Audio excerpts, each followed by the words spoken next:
Let's explore OnlyFans P&L. Did you see that they're worth more than most of the ed tech companies? Yeah. I saw that chart on X. Hey man, this morning. When there's demand, there's demand. They say OnlyFans is worth 18 billion. I don't know if that's true. That seems high to me. So it says OnlyFans generated 6.6 billion in payments, 1.1 billion in 2022, 1.3 billion in revenue, and 658 million in profit before tax in 2023. The number of hoes, it says it over here.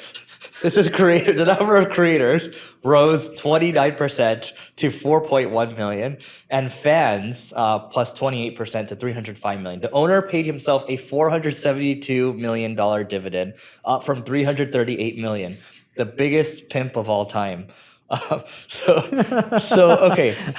If you just look at, I'm just looking at almost like a P&L and here. just for context, Eric is reading this. He's not coming up with this script on his own. Yeah, guys, I'm reading this. I got trapped here, so I could get in trouble. But okay, let me just reread this again. Total number of creator accounts in 2023 was 4 million. Okay, now in 2022 it was 3.1 million, so a growth of basically 29%. Total number of fan accounts, okay, when 2022 it was 238 million, and then it went up to 305 million, so another 28%. So it says the number of creators grew a bit faster than the Johns. The Johns, I guess, would be the fans. Yes. So yeah. But the dividend is most interesting to me. 472 over 338. Are they making an assumption here that the most creators are women and most of the members are men? I don't know if that's true or not. I would say that's definitely true. I'll bet you a good amount of money that's probably true. No, it's okay. I don't want to make a bet. Okay. I don't know much about OnlyFans other than it got banned for credit card processing. But you know human nature. I know human nature, okay, yes. But so this is a UK-based company, right? So a UK-based company, they're required to publish their financials. You're a British citizen. Yeah. So yeah. Thank you, Brad. From recordeditpodcast.com. So OnlyFans is doing 600 plus million a year in profit. They're worth 18 billion. Where'd you see that? I saw it somewhere online this morning in an infographic. Okay, nice. That means they're worth roughly 30 times profit. Is that what people are saying? So, okay, I see this over here. So it says gross payments made through OnlyFans. So 6.6 billion in gross. I guess you'd call that GMV. The group's revenue increase. It's not showing valuation here. No investors. No. And he bought this, by the way. He bought this company and kind of made it into what it is. How much did he buy it for? Cheap, I think. If you just search up like OnlyFans, like founder, like acquisition or something. It was like $1 million, $2 million.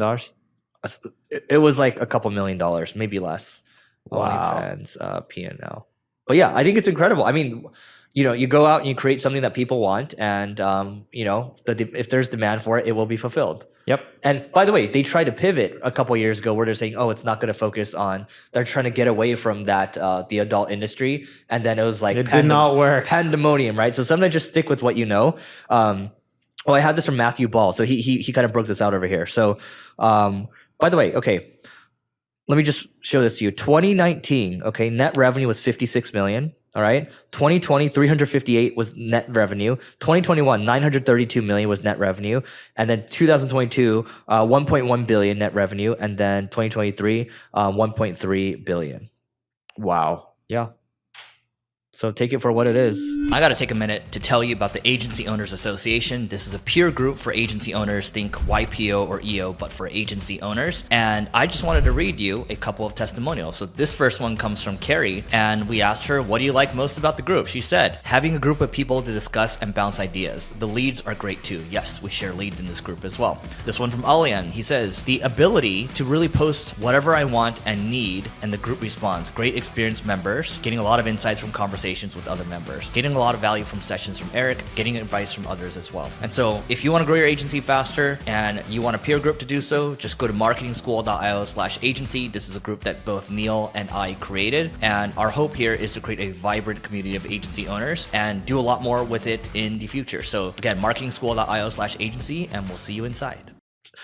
I mean, the other thing, people talk about founder mode, right? So, this is when you're, I would classify like the situation you have, and even mine too, where you have the lion's share of the control. You're not at the whim of other investors, your board, or maybe other stakeholders trying to take control and trying to influence you. I do believe, because I know there's artists out there. There's one guy that like made these really his art's just amazing. I'm like, so who do you follow as an artist, right? He's like, oh, I don't follow anybody. I was like, what do you mean? He's like, because I don't want to be influenced by other people's aesthetic style, like all those things, right? So I do believe that also applies to entrepreneurship, because I do think entrepreneurship is a form of art, and I think the less outside influences you have, and you just kind of focus on what you know and what you believe, the better results you're going to get. And this is a good example of founder mode. It is. And a lot of times people just interact in the business because they know what's happening. Like for example, this weekend, our sales numbers for our SMB division have been terrible for the last 2 months. So then I get a call and I know the sales numbers in and out. Like I knew. You know them every day. Yeah, I really do. People call me like, oh yeah, we got this deal. I'm like, yeah, I already know. Yeah.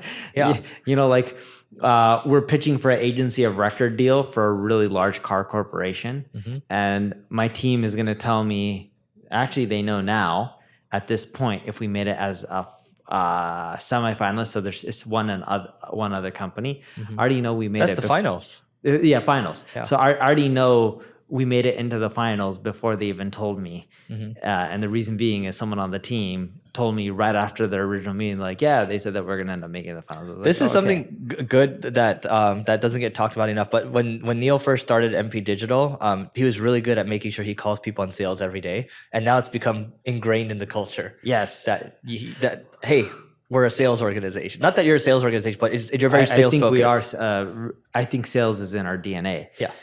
So over the weekend, you know, one of our divisions was doing roughly a third of what they normally do in sales 2 months in a row. So then they're just like, yeah, leads have been continually going down. So then I hop on a computer, I talk to my co-founder, and I start going through all the flows. Okay. I'm going through each flow, like our analyzers, our quiz, our consulting page, your making funnel. sure that works. Yeah. All our funnels. And I noticed one funnel that's off. It's been off for 4 days. That's what they confirmed for me today. They fixed it. It was just API calls and it just not going through. So they fixed that. But right away, after that was fixed, I was like, okay, maybe leads will go up a little bit, but not much. So then I start digging into the lead numbers. And I go back in time all the way from January. So I'm starting to correlate because I know how long we get a lead and then when it closes, when you look at the average close time. So I started looking at January, February, March, April, May. And from January to May, technically June, we started going down every month consecutively, just a little bit. Starting back in June, we started going back up a little bit. Traffic? Traffic and leads, and we're back to the January levels. So we're equal in leads that we were getting in January, roughly. Yep. It could be off by a few percentage points, but it's close enough. So now I was just like, so what do you mean sales is saying that leads are down? I'm like, here's a screenshot of the data. Yeah. And I'm like, I just want to make sure we're looking at the same data. And how do they react to that? And then I was like, by the way, this is lead count just for United States, and SMB and all enterprise leads and all other countries are removed from this data. And you're looking at one for one, like for like. This excludes paid ads, all the kind of stuff, and then add reports for paid ads and all that. And I'm like, here you go. Okay. And here are average closes per channel. You know, here's average close time. And I'm like, okay, if you're telling me leads are a little bit down, all right, it's not even down 10%. You're talking about low single digits. Revenue off 10%. All right. Revenue off to a third down. I'm like, no. I'm like, something's off. And then if you start looking at our sales, what's happening is we have different, not necessarily plans because everything's customized, but we have starter plans too. And if you look, they're closing roughly the same amount of deals, but they're closing people on easier plans to sell. Like they're just like, hey, let's just start this starter plan. Let's just test this out. And it goes, then we'll add all these other things. And I'm like, this is probably the problem because the numbers don't lie. If you just look at the data, you're closing the same amount of deals. Oh, let's look at the companies that have closed. Let's look at the companies in the past. Let's compare their budgets because we collect budgets. What is your revenue? What's your budget? Oh, cool. That hasn't really dropped. What's really dropped is you're just selling people for stuff for way less. And it's not that we were overcharging or anything before. We're giving a lot less work for what they're selling now because they're selling packages for way lower or quote unquote customized plans. And we're like, this is the problem. and they'll work on fixing it. But yes, I want to take a second to tell you about my podcast co-host agency, so NP Digital, so Neil Patel Digital.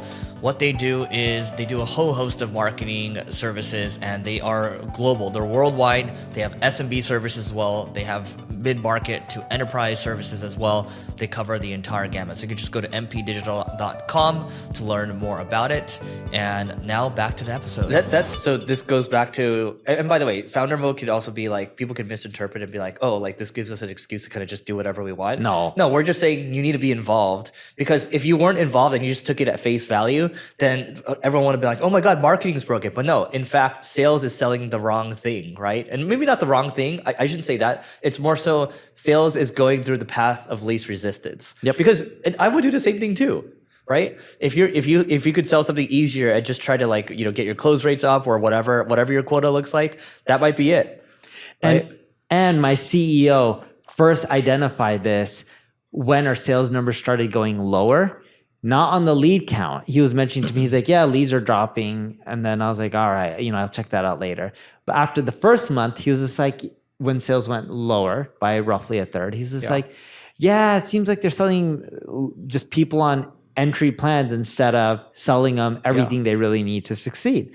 Month 2 goes by. He's like, I think it is. I'm going to have to dig in with the team and figure this out with the salespeople. But you talk to the leaders of different divisions, they usually always blame marketing. Oh, marketing isn't doing a good job, or leads are not enough. And people just blame it on external factors. It's like, no, let's go in there and let's look at this from a neutral viewpoint. Do you guys, so for us, we don't even look at MQLs that much anymore. We just look at SQLs to align sales and marketing together. We're just look at SQLs. Not saying we don't throw away that MQL metric, we still have it, but we just try to have one unifying thing that people can look at. That way it reduces the blame, the finger pointing, because they always like to point fingers at each other.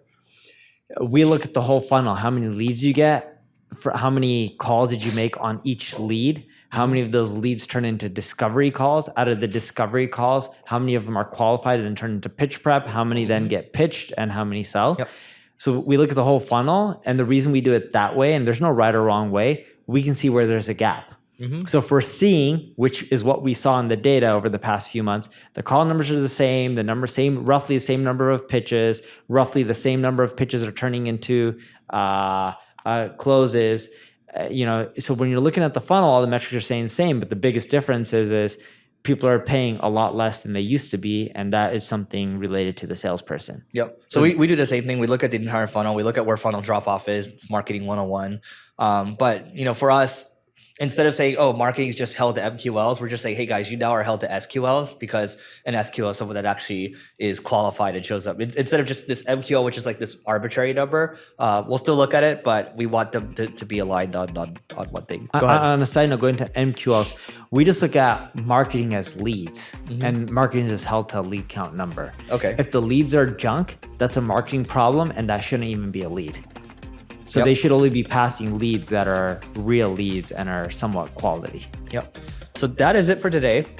Please don't forget to rate, review, subscribe. Go to marketingschool.io/agency. You can no longer just sign up for it. It's application only now. And if it does look like it's a good fit, we'll have someone from our team reach out and see if it's a good fit for the group. So that is it for today, and we will see you tomorrow.